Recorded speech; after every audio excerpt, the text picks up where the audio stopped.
Hi, friends. This is Adam Shoemaker, Rector here at St. Stephen's Episcopal Church in downtown Charleston, back for another edition of Rector's Corner. And I'm very happy to have with me today Chase Glenn, who is the Executive Director of AFA, the Alliance for Full Acceptance. Thank you, Chase, for making the time to be with me. As we move into Pride Month, I thought it would be a good opportunity to circle back with you. And you, Chase, are returning to AFA for another stint as executive director. I know that you were working at MUSC in some capacity. Could you talk a little bit about what led you to feel called to return to this role that you've had previously?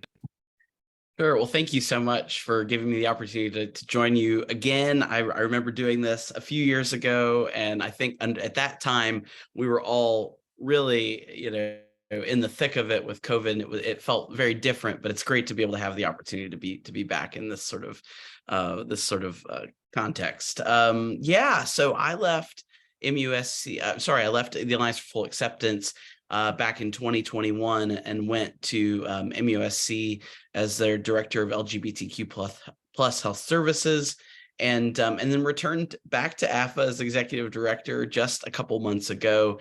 And I will say, you just said what called me back, and I think that's really great wording, because I feel like when I came to AFA back in 2017 for the first time, I really went to AFA because it felt like a calling to me to really engage more fully and more wholly in this work for LGBTQ advocacy in a full-time sort of capacity.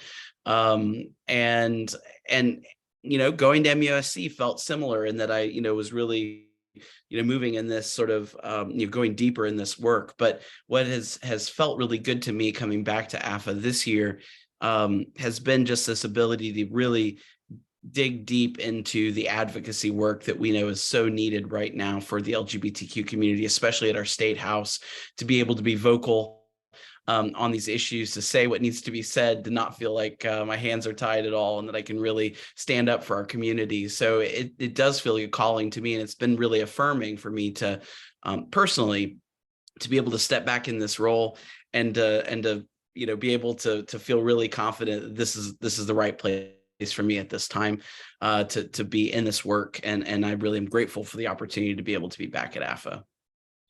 Well, that's a great segue to my next question, Chase, and that is, as you return to this role as executive director, what do you see as the critical issues facing the LGBTQ community?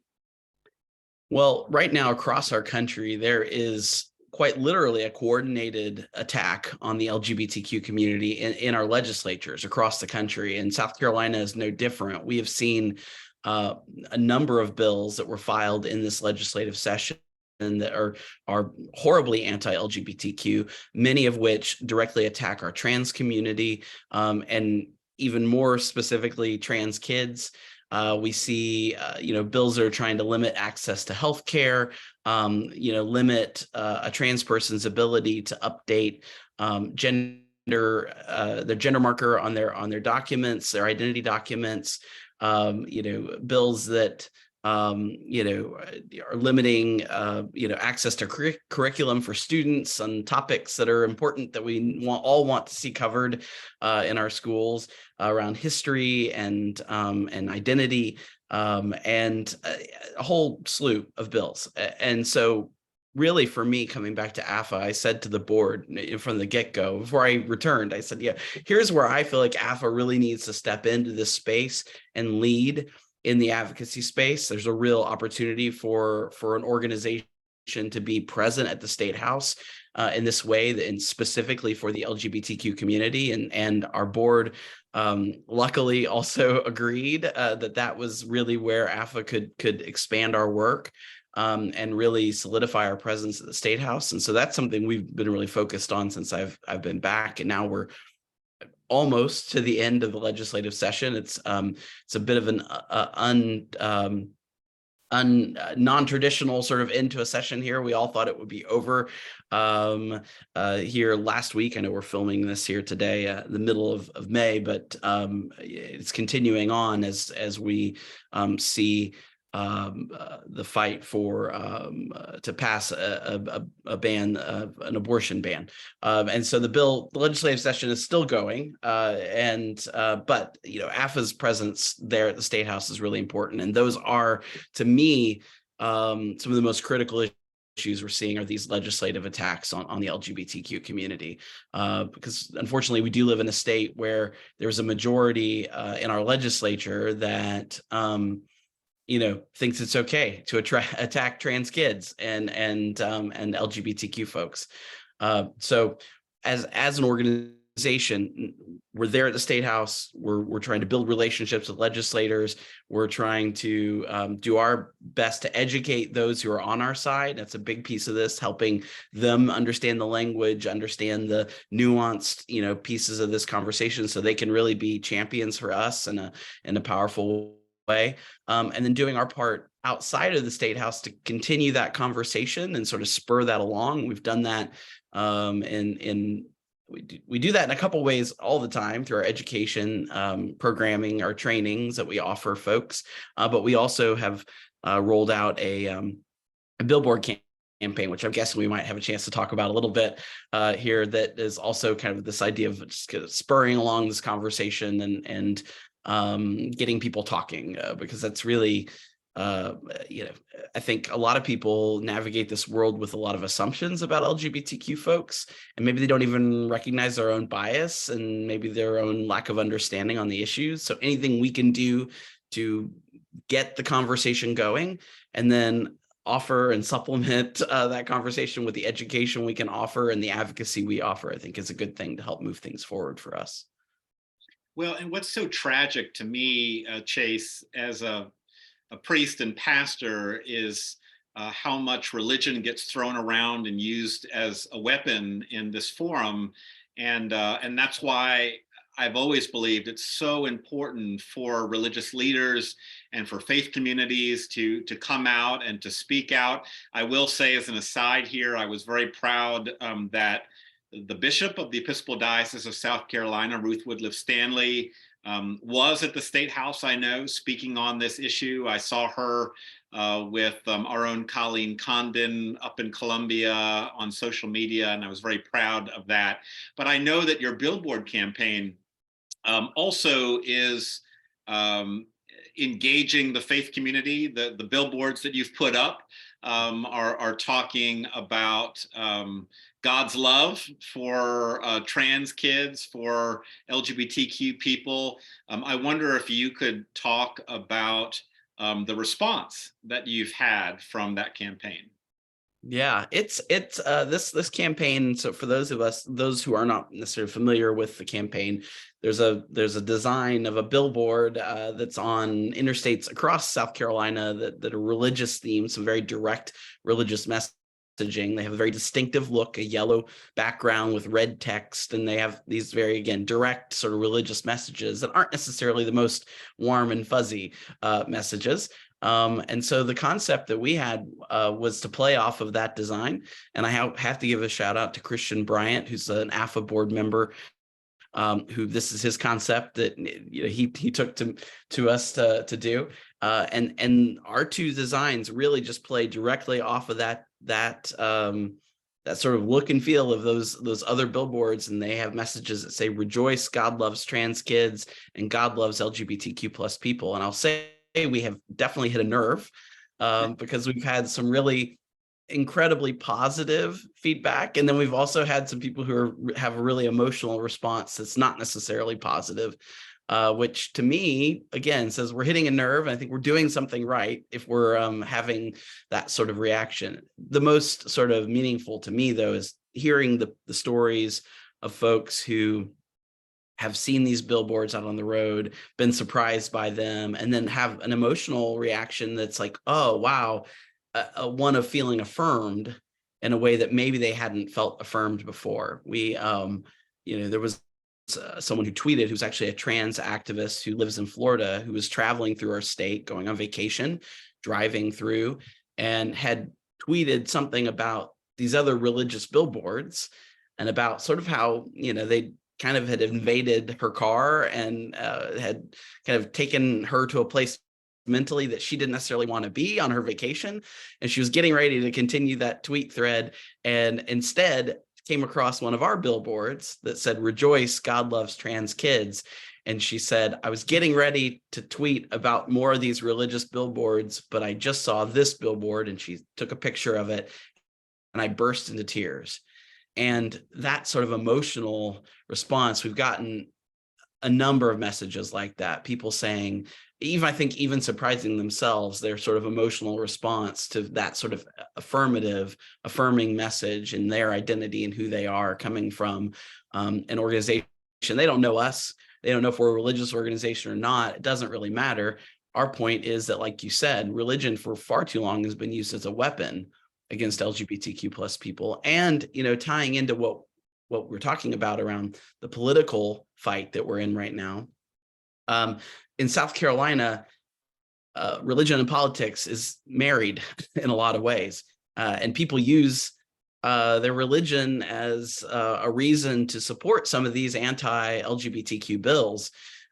So I think anytime we can help sort of give a more balanced message, an alternative message to maybe one that's being put out there that is anti-LGBTQ and religious at the same time, I think it's a good thing. It's good for people to be reminded that there is an alternative. Even though I'm not a religious person, I personally, actually, I grew up in the church and I had negative experiences. So there's even something there for me to see this sort of alternative message, and how that feels is really good. And we've had a really great response. Some really, I'll say, some entertaining responses as well from folks that will just save those voicemails for later. And you kind of have to laugh sometimes. Otherwise you just, it can get discouraging, but generally really positive response for those messages.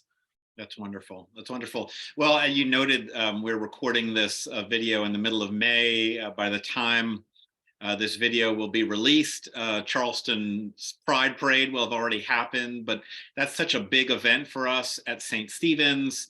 Our Pride Committee is at present hard at work preparing for another strong showing. And in the years that I have served as the priest here, it's always so very moving to see the reactions of people on the street that see churches involved in the parade. We've passed people with tears streaming down their eyes, people who run up and thank us for being there. It's so important, again, I think, for progressive faith communities to make their voice heard during these significant events. But that leads me into the fact that June is Pride Month, and I wonder if there are specific things that AFA is doing to celebrate Pride Month, and how you work to carry that forward throughout the year. Sure. Well, yeah, I think what we've, as you said, I mean, unfortunately, Charleston Pride will have already passed, but we will also be in the parade, and just want to thank you and St. Stephen's for being such incredible supporters of the community. And I know I always love seeing you all in the parade, and the different. It's always creative, and it's I always appreciate that, though, and it means a lot for us to see your support in that way, and all the other ways that you support us throughout the year. But yeah, June is the month where everyone sort of comes knocking. Everyone's more interested in hearing from LGBTQ people and getting presentations and having us speak and things during June. So we are pretty busy in the month of June, going out in the community and speaking to different groups. I know I'm doing a couple presentations, trainings in June, organizations that are wanting to sort of, get a little more education in the area of LGBTQ inclusion. So we always welcome the opportunity to speak with businesses, governmental organizations, agencies, whatever the group is. we are happy to come and give a presentation. So I say that because if you have, parishioners who are a part of organizations that might be interested in that, know that you can always reach out to us, and we are happy to come and attend whatever group you have and be a part of that. So, our calendar in June, I'm sure we'll have a lot of those sorts of things on it. We are participating in Charleston Pride Parade. We're also participating in Park Circle Pride, which is organized by the Business Collective and Park Circle in North Charleston. I believe this video comes out after the kickoff party that we're hosting, and then also a queer advocacy panel that's being hosted by Colleen Condon. So you'll miss those, but there is another event coming up on Friday of the week that this video is being released. We're doing a queer affair happy hour at Firefly Distillery, and that's between 5 and 7 p.m. at Firefly Distillery there in Park Circle. And so welcome anyone who wants to come out and just have a social hour with us. Please feel free to join us there. And then, we just try to be as out and about and present in the community. One thing about being in the South, in South Carolina, a lot of times our Pride festivals aren't necessarily all centered around June. So there are other times to get involved. And I know Charleston Pride Festival comes up again in the fall. And so we'll, of course, be present there, at the park where they do the festival. And we're always looking for opportunities to be out and about and more visible in the community. So again, if there's any opportunities for us to partner with you all, members of your church, please reach out anytime to us. And do you have, I know that the advocacy and the lobbying is happening throughout the legislative session. Do you have professional lobbyists or legislative affairs folks in your office? So currently not in the office, but we do contract with a lobbyist who works with us specifically on hate crime legislation. We're a part of a couple different coalitions. One is South Carolina United for Justice and Equality, and that's does our advocacy around a number of these bills that are very specifically targeting LGBTQ folks. But we also do some advocacy around our need for a hate crime law here in South Carolina. We're one of 2 states in the nation that does not have a hate crime law, which is a crime and really unbelievable at this point. And so we are still fighting to get a hate crime bill passed. At this point, it still needs to go through the Senate and then be signed by the governor. And so we contract with a lobbyist to do that work with us at the State House, and we're a part of the Stamp Out Hate South Carolina Coalition, which I know St. Stephen's has signed on to the statement, of course, in support of that. And we partner most closely with the Charleston Jewish Federation on that work, and we co-lead that coalition together. We try to be up at the State House and be present. I try to go up there when it makes sense, when we're in session. So while that's closing out now for this season, be on the horizon here in January, we'll be coming back into that sort of session. And AFA will be hosting an advocacy day at the State House. So we'll keep your eyes peeled for that sort of information. Folks will have an opportunity to come up to the State House with us, meet some of the legislators, learn sort of the ins and outs of going in the lobby and having conversations with legislators in the lobby. And so it gets a little less sort of intimidating, because that's the thing. A lot of times the political process, the process of, advocating for your issues feels a little daunting if you've never done it before. And our hope is that we can open up pathways where people can feel more confident and comfortable in that process so that they can engage in that kind of work on their own and also with us. And so be on the lookout for that sort of information coming up in another 6 months or so. Well, so you've mentioned an advocacy day, you've mentioned opportunities for AFA to come out and speak. What are other ways that people at St. Stephen's or in the wider community, those listening in, can get involved, volunteer, support AFA's work?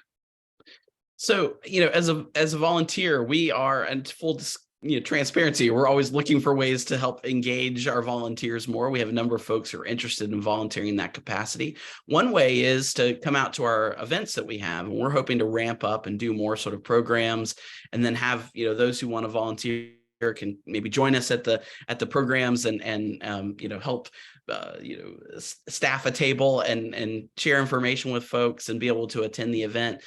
We know we'll have a large fundraiser coming up in the fall probably at the end of October. We're still finalizing the date, where we'll be looking for volunteers to help, with the silent auction and getting auction items and setup and that sort of thing. So there's lots of ways to kind of plug in the event space.